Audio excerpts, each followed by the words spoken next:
Do your company insiders use Rule 10b5-1 plans for their stock transactions?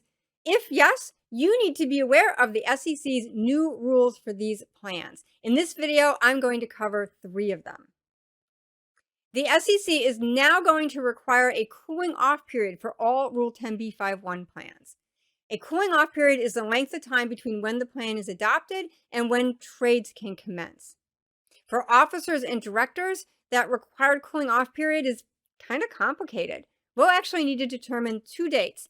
The first date is 90 days after the plan was adopted. The second date is 2 business days after disclosure of financial results for the quarter in which the plan was adopted in the company's 10Q or 10K.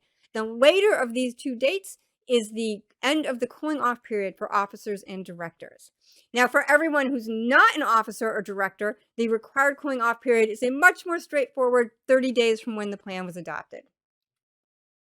The SEC is also imposing some restrictions on the use of 10b5-1 plans. They are prohibiting the use of overlapping plans. This means that individuals cannot have multiple transactions occurring under multiple 10b5-1 plans during the same time period.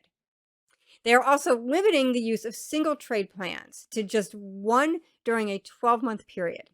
Now, if you are a stock compensation professional, an important thing to know is that 10b5-1 plans that are used to sell shares to cover taxes for restricted stock in units are exempt from both of these restrictions.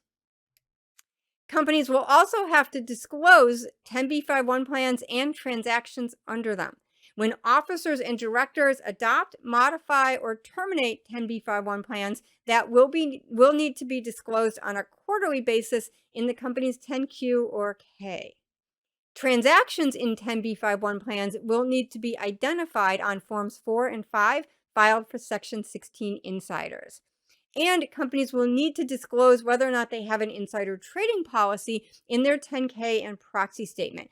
And they'll have to include a copy of that insider trading policy as an exhibit to their 10K.